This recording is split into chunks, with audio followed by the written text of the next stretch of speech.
دوستو، باضابطہ پروگرام شروع ہونا چاہتا ہے اور اس سلسلے پروگرام کے لیے آج کے اس پروگرام کی خوبصورت نظامت کے لیے شہنشاہ نظامت، ذیشان نظامت حضرت اقدس حضرت مولانا و مفتی عبد الواجد صاحب دامت برکاتہم العالیہ شیخ الحدیث مدرسہ ہادہ سے درخواست گزار ہوں کہ حضرت والا تشریف لائیں اور خوبصورت انداز کے ذریعے سے اس خوبصورت مجلس کا آغاز فرما دیں۔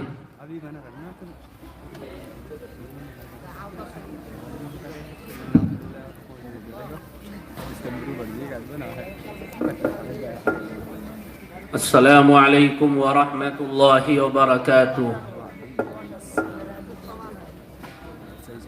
میں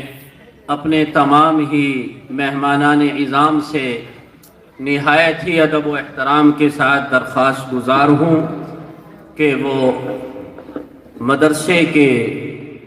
اس پروگرام کے وسیع و عریض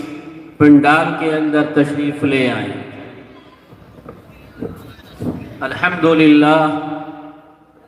الحمدللہ رب العالمین والصلاة والسلام على سید الانبیاء والمرسلین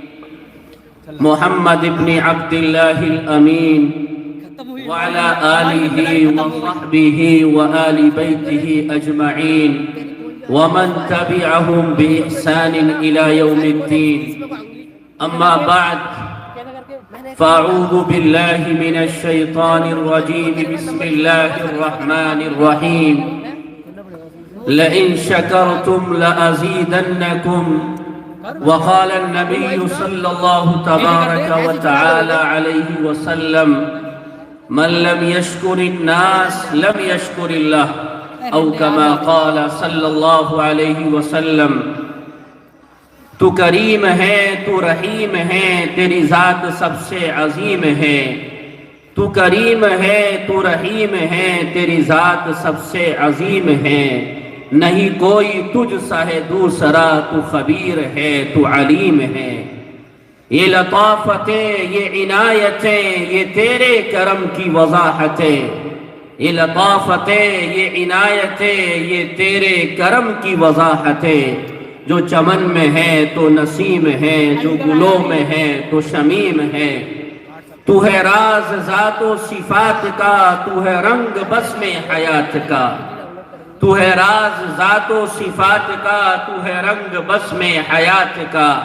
کئی حسن خلق محمدی، کئی حسن نطق کلیم ہے۔ اسٹیج پر تشریف فرما حضرات، علماء کرام، مشائخ عظام،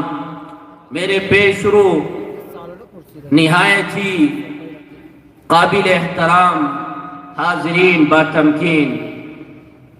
آج ہمارے مجلس کے در و دیوار خوشی و مسرت میں جھوم رہے ہیں،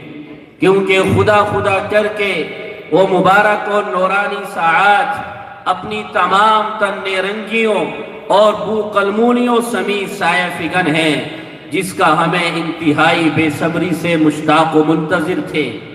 جس کے دیدار شوق میں ہم نے کتنی ہی کروٹیں بدلی ہیں۔ آج وہ اپنی تمام تر رعنائی و زیبائی اور جلوہ سامانیوں کے ساتھ سایہ فگن ہے۔ رنگے نشاط بس میں دو عالم پہ چھا گیا، رنگے نشاط بس میں دو عالم پہ چھا گیا، جس دن کا انتظار تھا وہ دن بھی آ گیا۔ سب سے پہلے ہم اس مالک کون و مکا کی بارگاہ اقدس میں سجدے شکر بجا لاتے ہیں، جس نے ہمیں اس ساعت ہمایوں اور مبارک گھڑی سے ہمکنار کیا، جن کی ادا ادا شباب حسن گلستہ لیے ہوئے، جن کی ادا ادا شباب حسن گلستہ لیے ہوئے، نظر نظر بہار کی جوانیاں لیے ہوئے، چراغ طور کی ضیائے دل نواز رخ برخ، جبی جبی فروغ نجم و کہکشاں لیے ہوئے۔ حضرات گرامی، آج یہ دارالعلوم رشیدیہ جھبو پورا بقعِ نور بنا ہوا ہے۔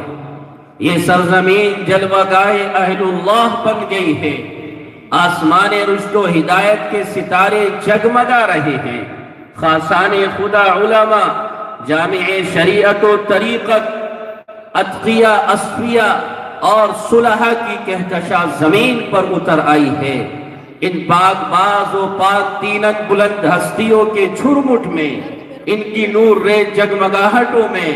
آپ سبھی حضرات کا ختم بخاری شریف کے عظیم الشان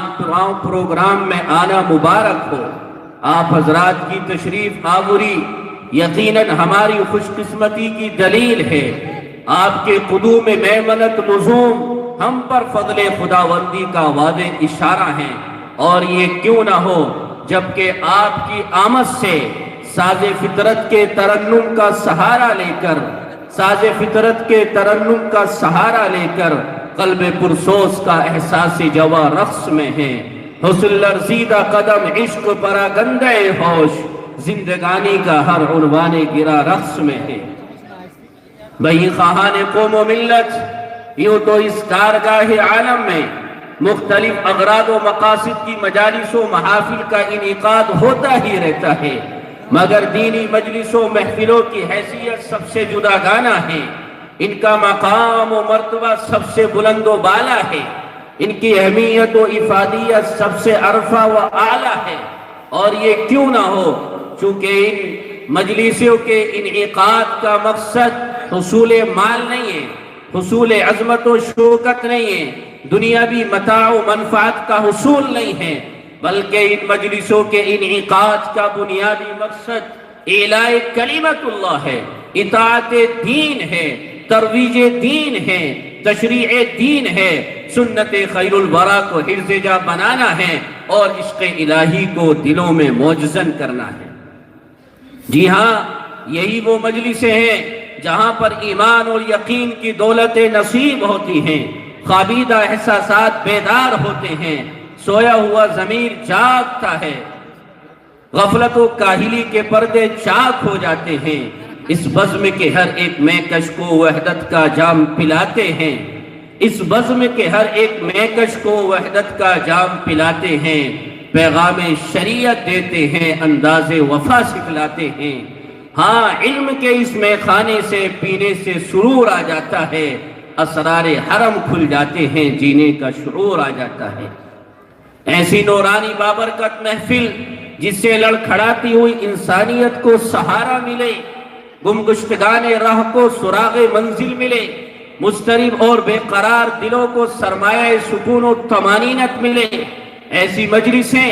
روئے زمین پر اور کہاں مل سکتی ہیں جن کے متعلق نبی صادق و مصدوق جناب محمد الرسول اللہ صلی اللہ تعالی علیہ وسلم نے یہ مستعار پرور سنایا ہے کہ جہاں پر اس طرح کی مجلسیں منعقد ہوتی ہیں، ملائکہ جیسی پاک باز مخلوق شرکائے مجلس کو اپنے جلوم میں لے لیتے ہیں، اور خود رب العالمین ان کا ذکر و تذکرہ ملائکہ سے فرماتے ہیں۔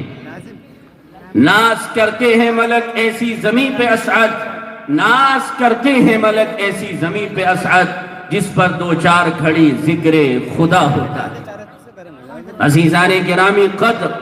آج ہماری اس مجلس کی خوبصورتی اس معنی کر بھی بالا ہو چکی ہے چونکہ اس کا انتصاب سرور دو عالم تاجدار بطحہ جناب محمد رسول اللہ صلی اللہ تعالی علیہ وسلم کے اقوال سے ہے، آپ کے افعال سے ہے، آپ کے تقاریر سے ہے، نبی علیہ السلام کی ایک ایک سنت سے ہے۔ امت محمدیہ علی صاحبی السلام کا اس بات پر اجماع اور اتفاق ہے کہ روئے زمین پر قرآن کریم کے بعد دین کا سب سے اہم مآخذ احادیث نبویہ ہے، بلکہ احادیث نبوی بھی وحی کے درجے میں ہے۔ اللہ رب العزت والجلال قرآن عظیم الشان کے اندر فرماتے ہیں وَمَا يَنْتِقُ عَنِ الْهَوَىٰ إِنْ هُوَ إِلَّا وَحْيٌ يُوحَىٰ، نبی علیہ السلام جو بولتے ہیں وہ بھی وہی ہوا کرتا ہے، بس فرق اتنا ہے کہ اللہ کے نبی پر کہ قلب اطہر پر نازل ہونے والے وہ کلام جو قرآن کی شکل میں ہے وہ وحی مطلوع ہے، اور جو قرآن کی شکل میں نہیں ہے بلکہ نبی کی حدیث کی شکل میں ہے وہ وحی غیر مطلوع ہے، لیکن ہے اللہ ہی کے کلام۔ تو معلوم یہ ہوا کہ قرآن کے بعد حدیث، یہ قرآن کریم کی تشریح ہے۔ قرآن متن ہے، حدیث اس کی شرح ہے۔ قرآن اجمال ہے، حدیث اس کی تفصیل ہے۔ حدیث کے بغیر قرآن کریم کو مکمل طور پر سمجھنا اور اس پر عمل پیرا ہونا ممکن ہی نہیں ہے۔ یہی وجہ ہے کہ دوسری اور تیسری صدی ہجری میں لاکھوں محدثین نے احادیث مبارکہ کی جمع و تدوین میں اپنی جانوں کا نذرانہ وقف کر دیا، اپنی جانیں قربان کر دیں، اور احادیث مبارکہ کی جمع و تدوین میں اپنی سعی فہم اور اپنی جملہ کوششوں کو اس میں نچوڑ کر رکھ دیا ہے۔ چنانچہ احادیث مبارکہ اللہ کے نبی علیہ السلام کے پاکیزہ اقوال اور افعال ہیں۔ آج کی اس روح پرور مجلس میں بھی تیسری صدی ہجری میں تصنیف کی جانے والی انتہائی محترم بالشان کتاب،